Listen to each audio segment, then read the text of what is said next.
In the vast emptiness of space where discarded ships and abandoned stations formed a twisted metal forest, Tyke guided his salvage vessel through the narrow paths of the orbital reclamation zone. His crew of 4 had been working this sector for months, finding little of value among the forgotten debris. The morning had started like any other, scanning for precious metals and functional tech that might fetch a decent price back at Nexus Station. "Captain, I'm picking up something strange," said Minho, his sensor specialist.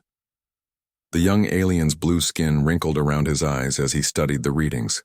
"There's a massive structure behind that cluster of defunct satellites." Tyke moved to the view screen, his curiosity piqued. "What kind of massive?"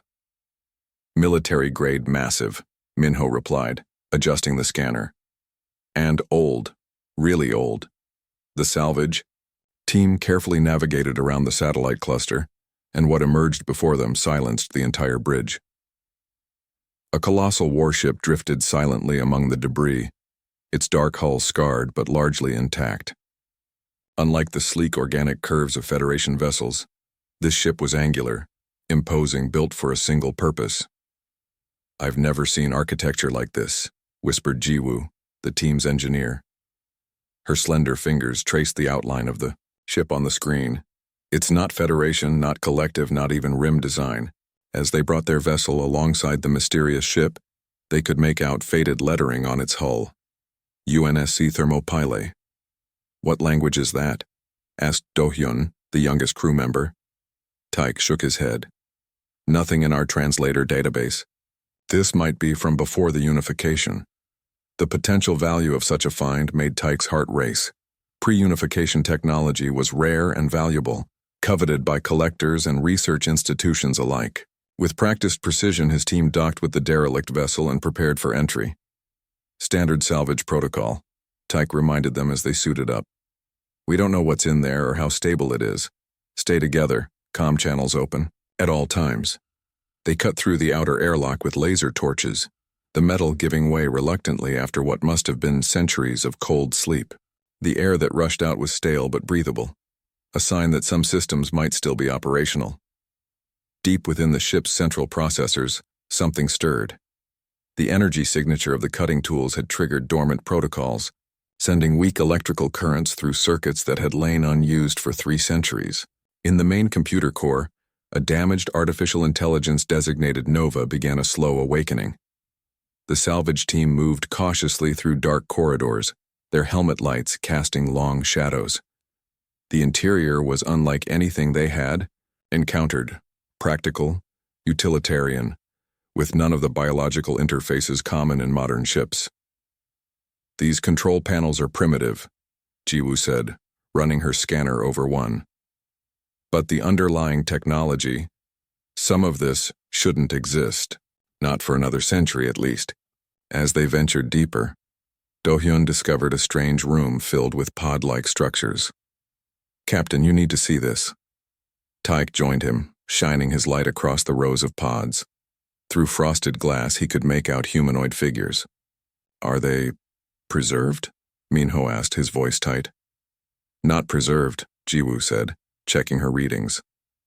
"They're alive, in some kind of suspended animation." The revelation sent a chill through the team. Finding a derelict ship was one thing. Finding a ghost ship with living crew was something else entirely.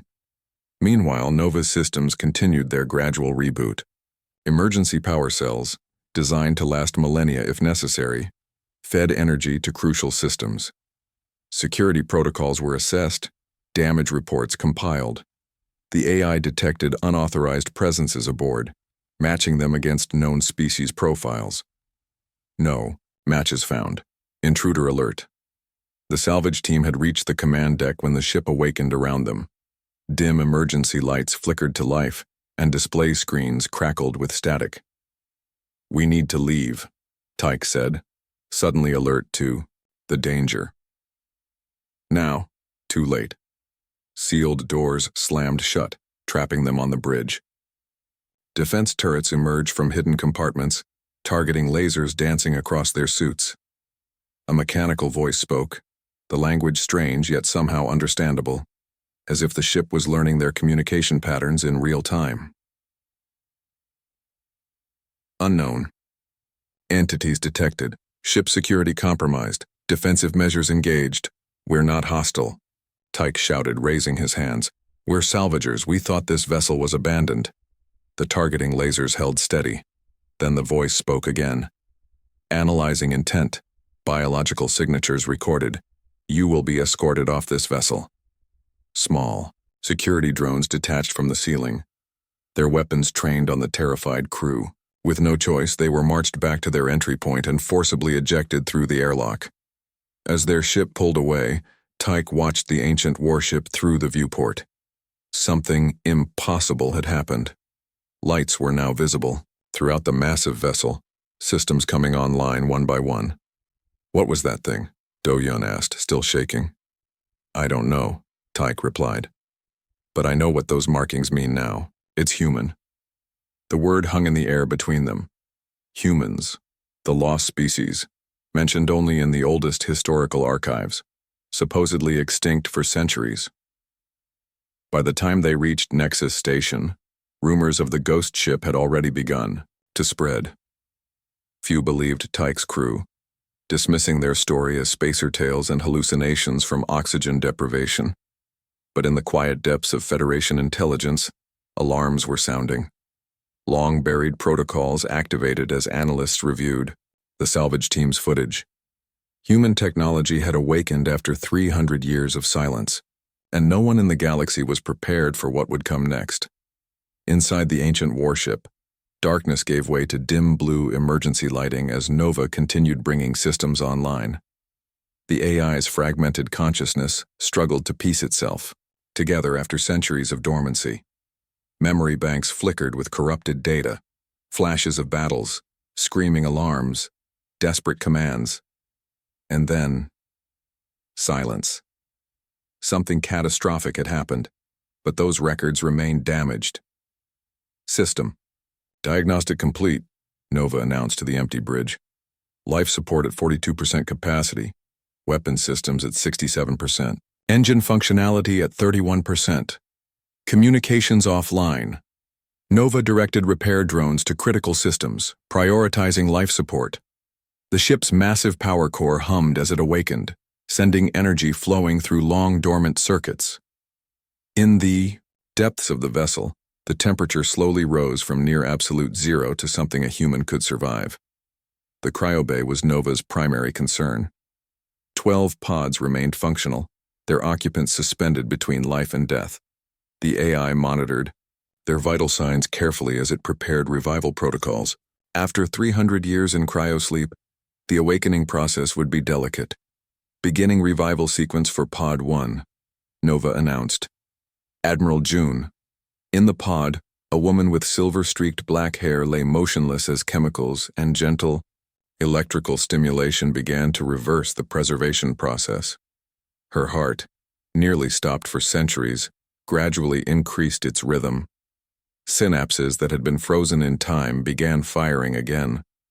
Cellular activity resumed. Throughout the ship, systems continued coming online. The defensive grid that had expelled the alien salvagers now maintained a protective perimeter around the Thermopylae. Long-range scanners swept the surrounding space, cataloging debris and identifying nearby vessels.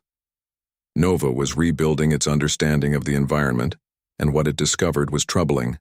No human signals detected, no recognition codes, no familiar ship designs. Outside the Thermopylae, news of the ghost ship spread quickly through nearby space stations. Federation Inspector Day had been enjoying a rare meal break when the report crossed his desk. A veteran of 30 years, in the enforcement division he'd heard every spacer tale imaginable, but something about this one caught his attention. Human technology? He asked the nervous station administrator. Are you certain? The salvage crew was quite specific, the administrator replied. They described writing they couldn't translate and technology unlike anything in our records. Day sighed, pushing away his unfinished meal. Prepare my vessel. I want a full tactical, team and research specialists. Hours later, Day's sleek enforcement vessel approached the coordinates where the salvagers had reported their encounter. 2 additional security ships flanked him, their weapons powered down but ready. "Sir, we have visual confirmation," his tactical officer reported. "It's enormous." On the view screen, the Thermopylae drifted silently among the debris. Even after centuries, its imposing design spoke of military power. Day had studied the historical archives extensively during his career. He recognized what they were seeing, though he'd believed such vessels existed only in historical records. "A human dreadnought," he whispered, "from the final war." "Humans have been extinct for centuries," his science officer objected. "This must be a replica." "Scan it," Day ordered. Inside the Thermopylae, Nova detected the scans and immediately activated countermeasures. The ship's electronic warfare systems, centuries ahead of current Federation technology, easily rebuffed the intrusion. On Day's vessel, consoles sparked as feedback surged through their systems. "Scanning equipment damaged," the science officer reported. Something pushed back against our scan. Day's expression hardened. "Attempt communication, all frequencies." The communications officer transmitted standard greeting protocols but received no response. After several attempts, Day made a decision. "Prepare boarding shuttles. We're going in." Back inside the human warship, Admiral Zhou's eyes opened for the first time in 3 centuries. Her vision was blurry, her throat raw, her muscles weak from centuries of disuse. The revival drugs coursing through her system helped manage the pain, but nothing could ease the disorientation. "Welcome back, Admiral," Nova's voice said from nearby speakers. "Revival successful." Zhou tried to speak but could only manage a hoarse whisper. "Status?" "The ship is functional but damaged. We are in unknown space surrounded by unidentified vessels. 12 crew members, including yourself, have survived in cryostasis. I am currently reviving Commander Hanul and Lieutenant Sunwoo." Zhou struggled to process this information as medical drones helped her sit up. Her memories were returning slowly. The desperate battle, the impossible decision, the last-minute escape. "Earth?" she finally managed to ask. After a pause, Nova responded. "Unknown. No contact with Earth Command. No human signals detected on any frequency." Outside the ship, Day's boarding shuttles approached the massive hull, seeking entry points. Their scanning equipment identified what appeared to be a secondary airlock. "Sir, we're detecting power fluctuations throughout the vessel," the tactical officer reported. "Systems are coming online rapidly." As the boarding team prepared to cut through the outer door, Nova detected the intrusion attempt. The AI assessed the threat and made a decision based on its primary directive: protect the crew. The Thermopylae's point defense system activated without warning. Precision energy beams lanced out, targeting the engines and weapon systems of the boarding shuttles. The attack was surgical, disabling rather than destroying. On the command ship, Day watched in horror as his boarding teams were effortlessly neutralized. Before he could order a withdrawal, the massive human warship's main weapons began powering up, ancient but devastatingly powerful. "All vessels retreat," Day ordered. "Maximum speed." As the Federation ships fled, Admiral Zhou made her way unsteadily to the bridge, supported by the newly awakened Commander Hanul. They watched the alien vessels retreat on the main view screen. "Who are they?" Hanul asked, his voice weak from disuse. Zhou shook her head slowly. "I don't know. But they're not human." She turned to face the bridge's central holographic projector. "Nova, how long were we asleep?" The AI's voice was calm but carried a weight that made both officers brace themselves. "Based on stellar drift calculations and radioactive decay within the ship, approximately 300 years have passed since cryostasis was initiated." The silence that followed was profound. 300 years. Everyone they had known was long dead. Earth itself might be gone. As the remaining crew members awakened one by one, the Thermopylae prepared for whatever this new galaxy might hold, and the galaxy, unaware of what had just awakened, had no idea what was coming. The 12 surviving. Crew members of the Thermopylae gathered in what had once been the ship's strategic command center. The room felt too large now, designed for a full complement of 30 officers. Empty chairs surrounded the central holographic table where Admiral Zhou stood, her posture rigid despite the exhaustion that threatened to overwhelm her. "I want to be clear about our situation," she said, her voice stronger now after 3 days of recovery. "We are alone. We are likely the last humans alive, and we are 300 years removed from everything we knew." The faces looking back at her showed a mix of disbelief, grief, and determination. Commander Hanul, her tactical officer, stood nearby, his normally perfect uniform hanging loose on his frame after the weight loss from cryosleep. Lieutenant Sunwoo, their weapons specialist, kept clenching and unclenching her fists as if to confirm she was truly awake. The others, engineers, communications specialists, medical officers, all bore the same haunted look. "Nova has been monitoring transmissions since we awakened," Zhou continued. "What we've learned is difficult." She nodded to Hanul, who activated the holographic display. A 3-dimensional map of known space appeared, but the borders and territories were all wrong. Earth's solar system was marked with an ominous red symbol. "According to intercepted communications, humanity is considered extinct," Hanul explained. "The official history taught by the Galactic Federation states that humans were a primitive, violent species who refused peaceful integration with the galactic community.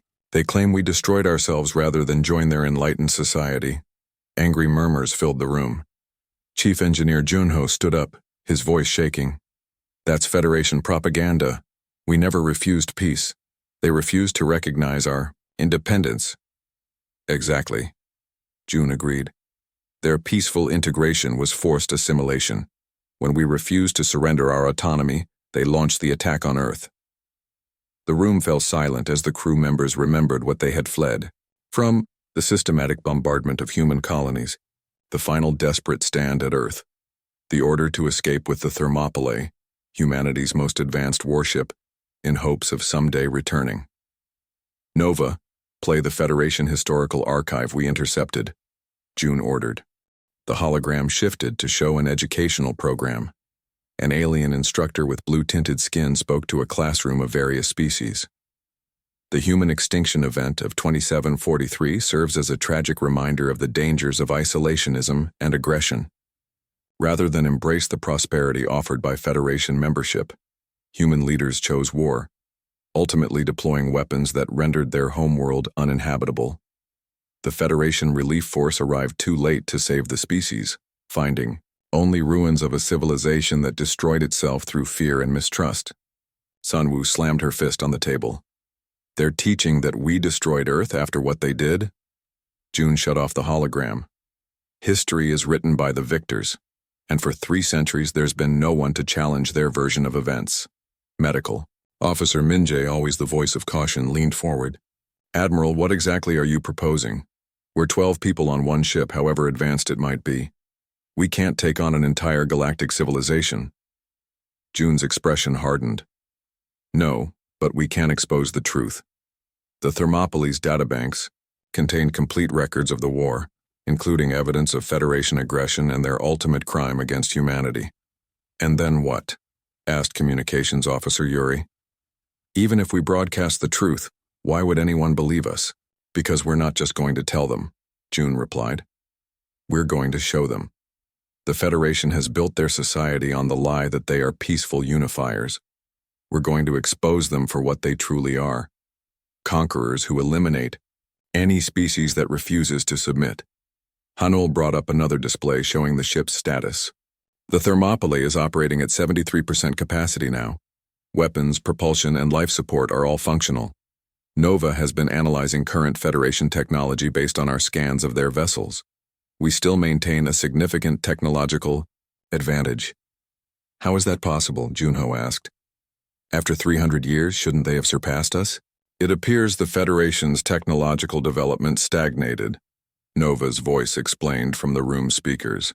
"Without competition or necessity, innovation slowed.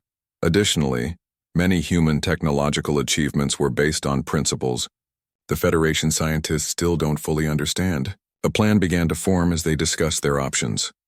The Thermopylae would become their home, their fortress, and their means of revealing the truth. But first, they needed to understand this new galaxy better. Their discussion was interrupted by an alert from Nova. Federation vessels approaching, 17 ships forming a blockade around this sector. The tactical display showed a ring of ships surrounding the junkyard, where the Thermopylae had been discovered.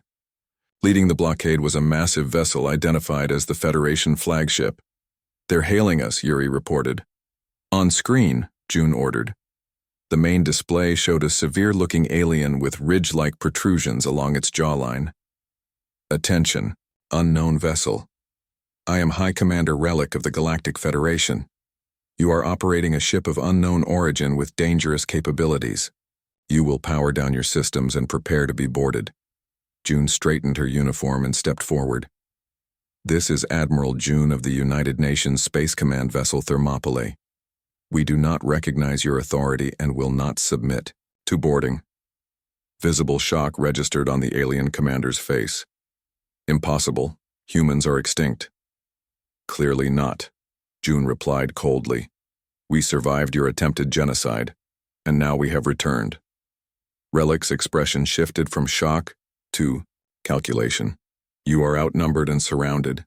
Whatever ancient grudge you believe you hold against the Federation is based on misunderstanding. Surrender now, and you will be treated fairly under Federation law." June smiled thinly. "You surrounded us because you fear us. Even with 17 ships, you know you're outmatched. We will not surrender to those who destroyed our world." She signaled Yuri to cut the transmission. "They're moving into attack formation," Hanul reported. June turned to her crew. "Battle stations. Sunwoo, power up defensive systems only. We're not going to start a fight." "What's your plan, Admiral?" Hanul asked quietly. "Show them something." "They've never seen before," she replied. "Junho, is the FTL drive functional?" The engineer nodded.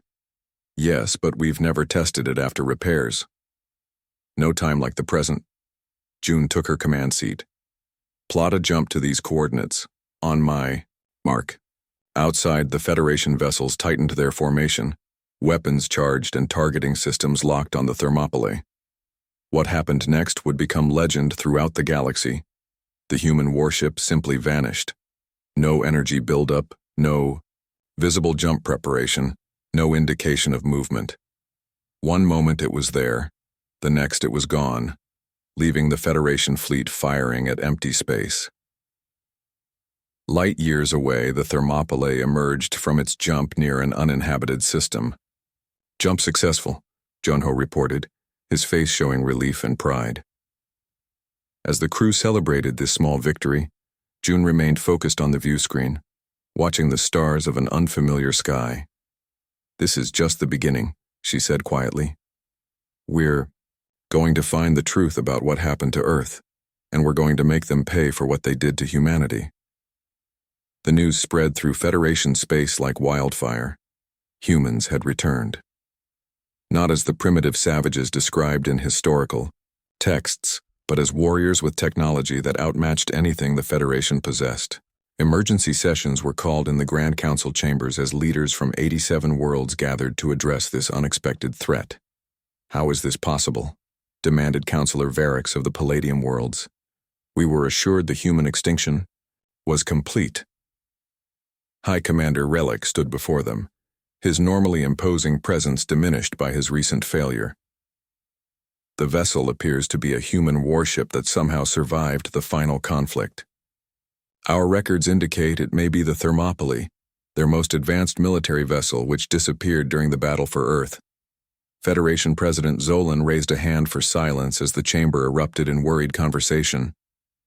"What we face is 12 humans on one ship, however advanced it might be. They are isolated, alone, and surrounded by the full might of the Federation. They will be found and neutralized. But finding the Thermopylae proved far more difficult than anyone anticipated. The human warship appeared without warning at a Federation military archive on the outer rim world of Keltos Prime. Before defenders could respond, precision strikes disabled the facility's defenses without a single casualty. The humans downloaded massive amounts of classified data before vanishing again. 2 weeks later, they struck a communications hub in the Rigel sector. Again, no casualties, but all records relating to Earth and human history were extracted. 3 days after that, a research facility specializing in pre-Federation artifacts was infiltrated. Commander Hyun of the Elite Tactical Division reviewed the pattern of attacks with growing frustration. His fleet of 20 advanced warships had arrived, too late at every target. The humans were always one step ahead, their movements impossible to predict. "They're searching for something," he told his tactical officers as they gathered around the holographic display showing the attack sites. Every target contains information about Earth or the final days of the human civilization. "Lieutenant." Weall, his intelligence officer, nodded in agreement. "The pattern suggests they're piecing together what happened after they entered cryosleep. But how are they moving undetected? Our sensor net covers 93% of Federation space. Their FTL technology must operate on principles we don't understand," Hyun replied. "Classical hyperspace detection wouldn't register it." Aboard the Thermopylae, Admiral Zhou and her crew were indeed piecing together the truth, and what they discovered filled them with cold rage. The Federation archives contained the real history, not the sanitized version taught to citizens, but the classified truth, kept hidden for 3 centuries. "They didn't just attack Earth because we refused assimilation," Zhou told her gathered officers as they reviewed the stolen data. "They attacked because they feared us." She nodded to Lieutenant Sunwoo, who brought up the classified Federation reports. According to these internal documents, Federation scientists discovered something unique about human cognitive development. Our neural pathways develop differently than other sentient species. Given time and the right conditions, humans would have eventually developed mental abilities that would have made us the dominant species in the galaxy. "What abilities?" asked Medical Officer Minjae. "Advanced pattern recognition, intuitive leaps, technological innovation that doesn't follow predictable paths," Sunwoo explained. "The Federation is built on stability and predictability. We represented chaos and unpredictable advancement." Tactical Officer Hanul studied the reports with a deepening frown. "So they didn't attempt to destroy us because we were primitive. They did it because they recognized we wouldn't remain primitive for long." "Exactly," Zhou confirmed. "And now they're hunting us for the same reason. We represent what they fear most, a species they can't control or predict." The Federation's hunt intensified as Commander Hyun developed a strategy to capture the elusive human vessel. By analyzing the pattern of their attacks, he predicted their next likely target, a deep storage facility in the Cygnus sector where the oldest Federation records were kept. "We'll be waiting for them," he told President Zolan confidently. "I've assembled our most advanced fleet, 100 vessels with the latest weapons and detection systems. Even with their superior technology, they cannot fight those odds." The trap was set. Commander Hyun positioned his ships throughout the Cygnus Nebula, using the ionized gases to mask their energy signatures. Stealth satellites created a detection grid that would alert them the moment any ship entered the sector. There was no way the humans could approach the facility without being detected. Yet aboard the Thermopylae, Admiral Zhou studied the tactical display with a knowing smile. "They're expecting us," she said to Hanul as they observed the Federation fleet's positions. "They've committed nearly a quarter of their total military force to this trap." "Should we abort?" Hanul asked. "No," Zhou replied. "This is exactly what we wanted." The plan had never been to simply gather information. Each attack had been carefully calculated to build a specific impression, to make their movements appear predictable enough that the Federation would commit to a massive trap. Now that trap would become their demonstration to the galaxy. "Nova, begin Phase 2, Zhou ordered. The AI acknowledged, and the Thermopylae activated a series of specialized probes previously deployed throughout the nebula. These devices began, emitting radiation patterns that exactly mimicked the nebula's natural fluctuations, but with subtle differences that Federation sensors weren't designed to detect. When the Thermopylae finally appeared at the edge of the nebula, Commander Hyun's forces were ready. "All ships attack pattern Delta," he ordered. "Capture if possible, destroy if necessary." 100 Federation warships converged on the human vessel, energy weapons charging, missiles locked on target. Victory seemed certain. Then the nebula itself seemed to come alive. The specialized radiation from the probes interacted with the nebula gases, creating electromagnetic pulses that cascaded through the Federation fleet. Systems failed, engines stalled, and weapons powered down as the carefully orchestrated chaos unfolded. In the confusion, the Thermopylae executed a series of impossible maneuvers, its weapons precisely targeting propulsion and weapon systems, while avoiding life support. Ship after ship fell silent, disabled but not destroyed. Commander Hyun watched in disbelief as his mighty fleet was systematically dismantled by a single vessel. "Impossible," he whispered as his flagship systems failed around him. When it was over, 97 Federation vessels drifted powerless in the nebula. The remaining 3, including Hyun's flagship, retained minimal functionality. Admiral Zhou opened a communication channel to all ships. This was not a battle. Her voice rang out across the Federation fleet. This was a demonstration. We could have destroyed every ship in your fleet, but unlike you, we don't eliminate those who stand against us. One vessel from your fleet will remain operational to carry the survivors home. The rest will require assistance. She paused, letting her next words sink in. Tell your leaders this. We know the truth about Earth. We know what the Federation did to humanity, and we are coming for justice, not revenge. The difference matters to us even if you don't understand it. As the Thermopylae disappeared once more, Commander Hyun was left with a chilling realization. The Federation hadn't hunted the humans. The humans had been hunting them, drawing them into a trap 3 centuries in the making. The Federation Council. Chambers had never been so silent. President Zolan stood before the gathered representatives of 87 worlds, the weight of their defeat visible in his stooped shoulders. The defeat at the Cygnus Nebula had shaken the Federation to its core. One ship had disabled nearly 100 of their most advanced vessels without destroying a single one. We have no choice, Zolan finally said, breaking the tense silence. We must negotiate. Shouts of protest erupted from several counselors. Negotiate with 12 humans? Demanded the Xerxian ambassador. Impossible. It would show weakness. Continuing. This conflict will show something worse than weakness, Zolan replied. It will expose our lies. The chamber fell silent again as the implications sank in. For 3 centuries, the Federation had built its reputation on being the benevolent unifiers of the galaxy, the peaceful alliance that brought prosperity to all who joined. If the truth about Earth was revealed, that they had deliberately exterminated a species for refusing assimilation, the foundation of their power would crumble. What do you propose? Asked Elder Corrin of the Andorian systems. Zolan's face darkened. We give them what they want most. Hope. Aboard the Thermopylae, Admiral Zhou studied the message that had arrived under a flag of truce. Her officers gathered around as Nova projected the contents for all to see. They claim there may be human survivors, Hanul said skeptically, beyond Federation space, on a world called Terra Nova. Engineer Junho snorted in disbelief. A trap, obviously. Of course it's a trap, June agreed. But it's also potentially true. When Earth fell, dozens of colony ships fled beyond the frontier. Most were hunted down, but some could have escaped detection. Medical Officer Minjae leaned forward, her eyes showing a hope she'd been afraid to voice until now.